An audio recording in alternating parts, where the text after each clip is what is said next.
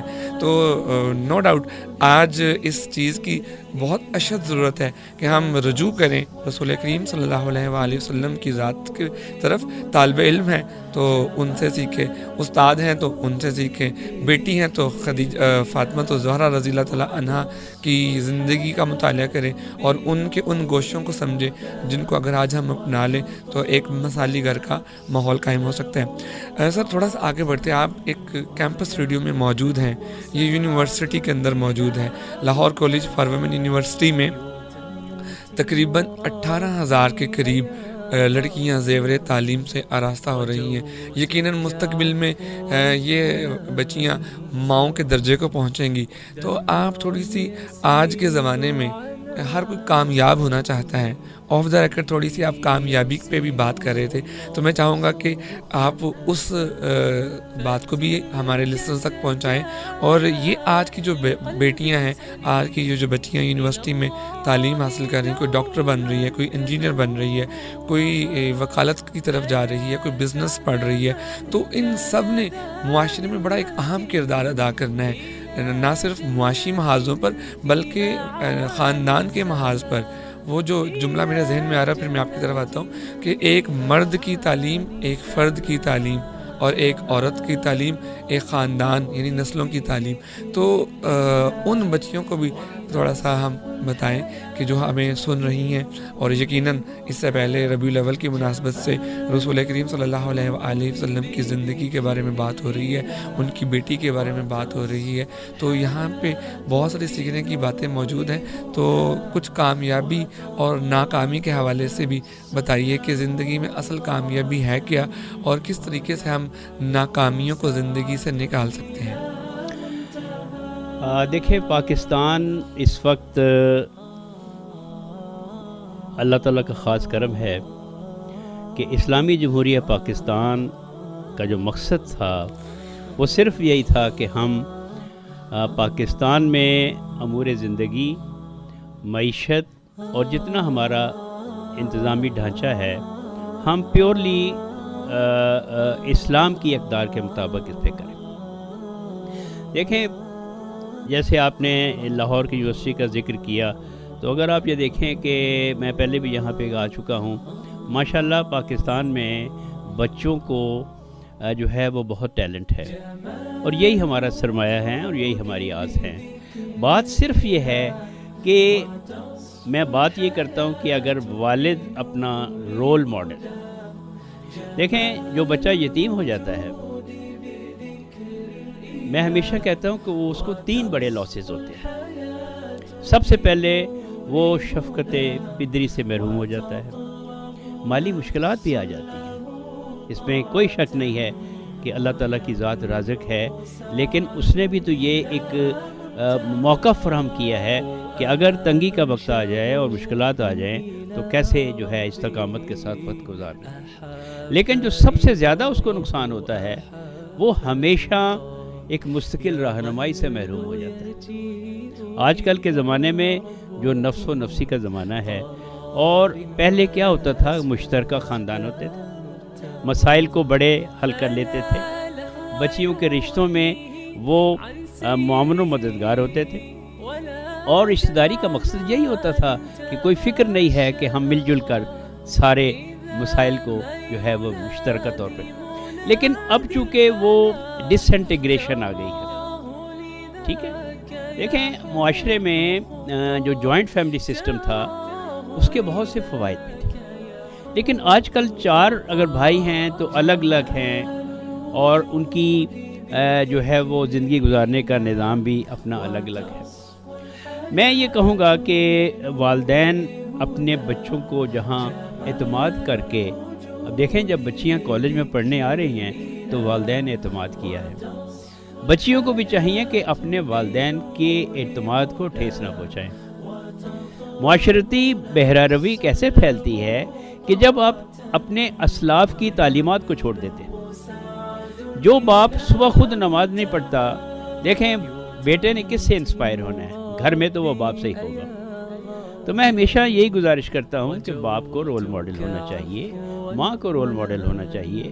مجھے یاد ہے کہ ہماری والدہ جو ہے وہ، والد صاحب ہمارے سرگودا میں ہوتے تھے اور ریونیو ڈپارٹمنٹ تھے، لیکن ہمیں یاد ہے کہ جو ایک مقرر تنخواہ ہوتی تھی وہ ہمارے والدہ کو دے کے جاتے تھے، اور ہماری والدہ ہمیں یاد ہے کہ کس طریقے سے اس کے اندر ہی ساری چیزیں جو ہے.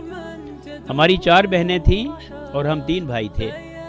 میں جو اپنی بات کر رہا ہوں کہ میں یہ مشن میرا کیوں ہے، میں یہ سمجھتا ہوں کہ اگر ہمیں پراپر گائیڈنس کی ڈائریکشن ہوتی، کیونکہ ہمارا باپ گھر میں نہیں تھا، وہ جاب کے سلسلے میں تھے، لیکن ہماری گھر کی جو تربیت ہے، جو کانفیڈنس، وہ بچے کامیاب نہیں ہوتے جن میں کانفیڈنس ڈیولپ نہیں ہوتا. کانفیڈنس ڈیولپ کرنے کے لیے ان کو مستقل رہنمائی کی ضرورت ہوتی ہے. تو بچوں کو اور بچیوں کو پاکستان میں جتنا ٹیلنٹ ہے، پوری دنیا یہ مانتی ہے کہ جو ٹیلنٹ پاکستان میں بچوں بچیوں میں ہے، یہاں کے بہترین ڈاکٹر دنیا کی بہترین جو ہے وہ کالجز میں یونیورسٹیز میں پڑھا رہے ہیں. تو بچیوں کو تھوڑی سی صرف ماں کی تربیت کی ضرورت ہے اور کنٹینٹمنٹ لانے کی ضرورت ہے. دیکھیں اللہ پہ بلیف کرنا چاہیے. جب میں نے اپنے کیریئر کا آغاز کیا تو میری ٹوٹل سیلری 550 روپے تھی، لیکن میرے ذہن میں ایک بات تھی کہ کامیابی صرف محنت سے ہے، اور محنت ایک لفظ ہے جس میں 4 حرف ہیں، میم ہے نون اور تے. جب آپ مستقل محنت کرتے ہیں آپ مضبوط ہو جاتے ہیں. اب مضبوطی کا کیا مطلب ہے کہ آپ کمفرٹ لیول کو چھوڑ دیتے ہیں. بارش ہو، طوفان ہو، آندھی ہو، آپ اپنے ٹارگٹ کی طرف لگے ہوئے ہیں. کمفرٹ لیول سے نکلنے کا نام ہے، کانفیڈنس پیدا ہوتا ہے. ٹھیک ہے جی. اچھا، دوسرا یہ ہے کہ آپ جو ہے وہ میم سے مضبوطی، اب ہے سے حوصلہ. صرف مضبوط ہونا نہیں، جب آپ حوصلہ مند ہو جائیں.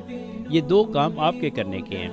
آپ مستقل محنت کریں، مضبوط ہو جائیں، آپ میں حوصلہ آ جائے. اب نظر کرم اللہ ہوگی تو پھر تیز سے ترقی ہوگی. اللہ. ٹھیک ہے. تو محنت میں عظمت ہے، محنت میں برکت ہے، اور بلیف جو ہم نے کرنا ہے. میں ہمیشہ بچوں کو کہتا ہوں 5 عین پہ عمل کریں. پہلی عین ہے علم، اور دوسری ہے عمل. عمل سے زندگی بنتی ہے، جنت بھی جہنم بھی. ٹھیک ہے. یہ خاکی اپنی فطرت میں نہ نوری ہے نہ ناری. تیسری عین جو ہے عقیدہ.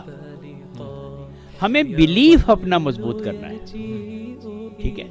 جب اللہ ہمارا رازق ہے، اللہ ہمارا خالق ہے، اللہ ہمارا مالک ہے، تو اس نے جب تک ہم نے مر نہیں جانا، جو رزق ہماری قسمت میں لکھ دیا ہے وہ ہمیں ضرور ملنا ہے. تو بلیف کی ضرورت ہے، اور بلیف کے ساتھ ساتھ بچوں کو، پیرنٹس کو پش کرنا چاہیے. ان کو پش کریں، ان کی دلچسپیوں میں حصہ لیں، ان کے مسائل کو سمجھیں. کمیونیکیشن گیپ اب میں سمجھتا ہوں کہ ختم ہو جانا چاہیے.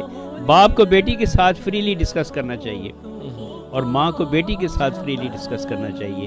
ماں باپ کو ایز اے فرینڈ بننا چاہیے، نہ کہ ایک روب اور وہ اس طرح کی ایجانی کیفیت جو ہونی چاہیے. جب بچوں میں اعتماد ماں باپ کی طرف سے نہیں ہوتا تو پھر ان میں کانفیڈنس کی کمی آنا شروع ہو جاتی ہے. وہ اثر کے ماحول کے اثر کے اندر آ جاتے ہیں. ٹھیک ہے, دیکھیں صرف ان کی فیسیں پے کر دینا, یونیورسٹی کا بھی رول جو ہے وہ میں یہاں پہ کہوں گا اور ہمیشہ کہتا ہوں, یونیورسٹیاں دو چیزیں دیکھ رہی ہیں. جب سے میں ایجوکیشن میں نہیں آیا تھا, مجھے شاید میری بات اتنی وزن نہیں رکھتی تھی, یونیورسٹیاں کم از کم منیمم اٹینڈنس دیکھ رہی ہیں اور فیسیں دیکھ رہی ہیں کہ فیسیں آ رہی ہیں, تو ڈگریاں جو ہے وہ دیتے چلے جا رہے ہیں. نہ گورنمنٹ پلاننگ کر رہی ہے کہ کس شعبے میں کس ریسورسز کی کتنی ضرورت ہے, کیسے ہم اس کو پلان کریں گے. دیکھیں معاشرے میں ہر ایک اگر اپنا رول اپنے اوپر ویو میں کرے تو پھر معاشرے تشکیل پاتے ہیں. تو ماشاءاللہ دیکھیں آپ کے سامنے ہے, جو بچیاں باپردہ رہتی ہیں ان کو کوئی مجبور تو نہیں کرتا کہ آپ باپردہ نہ رہیں. ٹھیک ہے, تو ایکشن میں ایک ہیبٹ اور ہیبٹ میں ایک کریکٹر والی بات ہے. اور معاشرے میں جو ایک دوسرے کو پش کرنے کی پالیسی ہے نہ وہ خاندانوں میں رہ گئی ہے, نفسا نفسی کا دور آ گیا ہے, رش کی بجائے حسد کی کیفیت آ گئی ہے. پہلے رش کرتے تھے اور دعا کرتے تھے, اب وہ جب حسد میں تبدیل ہو گئی ہے, تو حسد تو آپ کو پتہ ہے کہ برائیوں کی جڑ ہے. تو آج کل معاشرے میں یہ, اور پھر وہ لینے کا جذبہ جو ہے وہ بے بہار ہوتا چلا جا رہا ہے. بالکل. لسنرز آپ سن رہے ہیں FM 96.6 اور آج کے میرے مہمان سید تقی شاہ صاحب میرے ساتھ اسٹوڈیو میں موجود ہیں اور ان کے ساتھ بڑی ہی خوبصورت گفتگو جاری و ساری ہے. اور ابھی تک کا جو خلاصہ ہے وہ یہ ہے کہ تربیت اس وقت تک ممکن نہیں ہے جب تک والدین خود کو ایک رول ماڈل کے طور پر پیش نہ کریں, اور رول ماڈل جب ہی بنے گا جب ہم سیرت نبوی صلی اللہ علیہ وآلہ وسلم سے رجوع کریں گے. سر, ریڈیو پروگرام کا ایک دورانیہ ہوتا ہے, اس دورانیہ کے اختتام کی طرف ہم بڑھ رہے ہیں, تو آپ اس کے اینڈ میں آج کے اس نشست کے اختتام پہ اپنے سننے والوں کو کیا پیغام دینا چاہیں گے؟ آپ کی زندگی میں بہت اتار چڑھاؤ یقیناً آئے ہوں گے, زندگی کے اس اسٹیج پہ ہیں, اللہ تعالیٰ نے آپ کو ہر طرح کے مشاہدات اور تجربات سے گزارا اور آپ اس مقام تک پہنچے. وہ کیا ڈوز اینڈ ڈونٹس آپ اپنے سننے والوں کو بتانا چاہیں گے کہ یہ نہ کریں اور یہ کر لیں؟ شکر گزاری سب سے بڑی جو نعمت ہے وہ شکر گزاری ہے. دیکھیں ہم اپنی زندگی گزارنے کے لیے, دیکھیں ہم اپنے گول ضرور بنائیں, سمارٹ گولز بنائیں. اور سمارٹ گولز کیا ہیں؟ Specific, measurable, attainable, achievable, realistic and time bound. تو جو لفظ جو میں ہمیشہ کہتا ہوں کہ یہ جو سکسیس ہے, بہت سے معیار ہیں, بہت ساری چیزیں ہیں, لیکن یہ جو 7 الفابیٹس ہیں یہی ایک میسج ہے کہ اگر ہم اس پہ غور کریں تو ہم زندگی کے مقاصد اور کامیابیوں کی طرف بڑھنا شروع ہو جائیں گے. پہلا ایس ہے سی یور گولز. ہر انسان کو اپنے گول بنانے چاہیے. اور دوسرا جو ہے وہ یو انڈرسٹینڈ دا آبسٹیکلس. مشکلات آئیں گی, ڈیفیکلٹیز آئیں گی, but we should be prepared to face کہ ان کو ہم نے کیسے.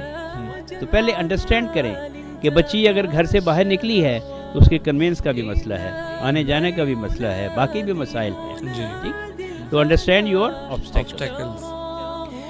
پہلا سی جو ہے کہ create a positive mental picture. Positivity رکھیں, نیگیٹیوٹی کی طرف نہ جائیں. پازیٹیو, ہاں میں اچھی تعلیم حاصل کروں گا, میں ایک استاد بن جاؤں گا, میں ایک کالج میں لیکچرر بن جاؤں گی تو میرا کتنا مقام بلند ہو جائے گا. ٹھیک ہے, گو دوسرے محکموں میں میرے پیسے تنخواہ اسائشے زیادہ ہیں, لیکن وہ رول کہ میں ان کی تعلیم بھی کروں گی اور تربیت بھی کروں گی. یونیورسٹیز میں تربیت نہیں ہو رہی, ویلیوز کی طرف توجہ نہیں دی جا رہی. اور یونیورسٹیز اگر رولز بنائیں, رولز آف کنڈکٹ بنائیں اور اس پہ عمل بھی کریں, ٹھیک ہے, تو اس سے ایک بچوں میں پازیٹیوٹی آ جائے. تو تیسرا جو سی ہے میں اس کی بات کر رہا تھا, کلیئر یور سیلف ڈاؤٹ. دل میں شک آتے ہیں, شبوب آتے ہیں, یہ ہو جائے گا وہ ہو جائے گا. نہیں, بیلیف, ڈاؤٹ کلیئر کرے کہ نہیں کچھ بھی نہیں. ٹھیک ہے. ای ہے پھر امبیرس دا چیلنجز. چیلنجز آئے ہیں تو گھبرا کے چھوڑ نہیں دیتا. S stay on your track. اور آخری جو گول چنا, آبسٹیکل دور کیے, چیلنجز کو گلے سے لگایا اور پھر آخر اس میں show the world that you have done. ماشاءاللہ, ٹھیک ہے, دیٹس گریٹ. لسنرز, جو تقی شاہ صاحب نے آج آپ کو کامیابی کی جو ڈیفینیشن سکھانے کی کوشش کی ہے, SUCCESS, یقیناً سی دا گول سے لے کر شو دا گولز, یعنی obviously achievement of your goals ہے. تو یقیناً یہ لفظ پہلے لفظ ہی تھا, اب اس کی حقیقت آشکار یقیناً آپ کو ہوئی ہے. تو ان کو اپنی عملی زندگی میں ڈالیے گا تو یقیناً آپ وہ ثمرات دیکھ سکیں گے, کیونکہ یہ باتیں ایک تجربے اور وزڈم والے انسان نے شیئر کی ہیں, اور جو چیز تجربے اور وزڈم سے گزر کے آتی ہے وہ بہت خاص ہوتی ہے. جیسے کہتے ہیں نا کہ کندن جب تک وہ بھٹی سے نہیں گزرتا وہ کندن ہی ہوتا. تو میں یہ سمجھتا ہوں کہ تقی شاہ صاحب کی یہ جو گفتگو ہے وہ کندن کی مانند ہے جو مشاہدے اور تجربے کی بھٹی سے گزر کے ہے. کچھ آپ کہنا چاہ رہے تھے؟ میں کنکلوڈ کرنا چاہ رہا ہوں کہ جو اس وقت افراتفری ہے, جی, اضطراب ہے, بے چینی ہے, ٹھیک ہے, کچھ تو میڈیا کا دیکھے اثر ہے, لیکن میں ہمیشہ کہتا ہوں کہ یس اینڈ نو تھیوری پہ عمل کرنا چاہیے. Yes and no theory. دیکھیں شیطان ہر وقت ہمارے پیچھے لگا ہوا ہے, برائی ہر طرف ہے, لیکن ہم نے کیا کرنا ہے؟ اگر کوئی ایسی چیز دیکھی ہے کہ جو آنکھ ہماری امانت ہے تو فوراً کہیں نو, مجھے یہ نہیں دیکھنا, ٹھیک ہے. اور بیلنس کرنے کے لیے اور قناعت پسندی کے لیے میں اپنا میسج یہ کنکلوڈ کروں گا کہ میں کو اتنا مٹا کہ تو نہ رہے, میں کو اتنا مٹا کہ تو نہ رہے, تیری ہستی کا رنگ و بو نہ رہے, تیری ہستی کا رنگ و بو نہ رہے. ہو میں اتنا مقام پیدا کر کہ ہو رہے تو نہ رہے. واہ, ہو میں اتنا مقام پیدا کر کہ تو رہے تو نہ رہے. تقی شاہ صاحب, آپ کا اسٹوڈیو میں آنا ہمارے لیے بڑا ہی خوش آئند, اور آپ کا ایک ایک لفظ, ایک ایک جملہ بڑا ہی معنی خیز ہے. اور جیسا کہ میں پہلے کہہ رہا تھا کہ جو چیز مشاہدے اور تجربے سے گزر کے آتی ہے وہ یقیناً وہ تاثیر رکھتی ہے جو ایک نا تجربہ کار کے پاس نہیں ہوتا. تو میں امید کرتا ہوں کہ یہ آج کی جو تعمیری گفتگو ہے, ہم نے ربیع الاول کی مناسبت سے نوجوانوں کا جو رول ہے, کردار ہے, ذمہ داری ہے, اس پہ بات کی, اور آج آ کے بات کہیں نہ کہیں پیرنٹنگ کی طرف رخ بنا رہی تھی. وہ کہتے ہیں نا کہ جب غیر ہموار جگہ ہو تو پانی چھوڑ دیا جائے تو پانی وہیں جاتا ہے جو سب سے نیچے جگہ ہوتی ہے. تو میرے خیال میں تربیت کا عمل گھر سے شروع ہوتا ہے, اور تقی شاہ صاحب نے بڑا خوبصورت اس کا حوالہ اور مثالوں کے ذریعے بات کی ہے کہ وہ عمل گھر سے شروع ہوگا تو معاشرے میں نظر آئے گا. میرا خیال ہے آج تمام والدین کے لیے جاننا اور سمجھنا بڑا ضروری ہے کہ کیا وہ اپنے کردار کو سمجھ رہے ہیں اور کیا وہ اپنے کردار کو اس طریقے سے نبھا رہے ہیں جس طرح انہیں نبھانا ہے. اور اگر وہ صحیح طریقے سے نبھائیں گے تب ہی معاشرے کے اندر امن, برداشت, محبت اور بھائی چارے کا فضا فروغ پائے گی.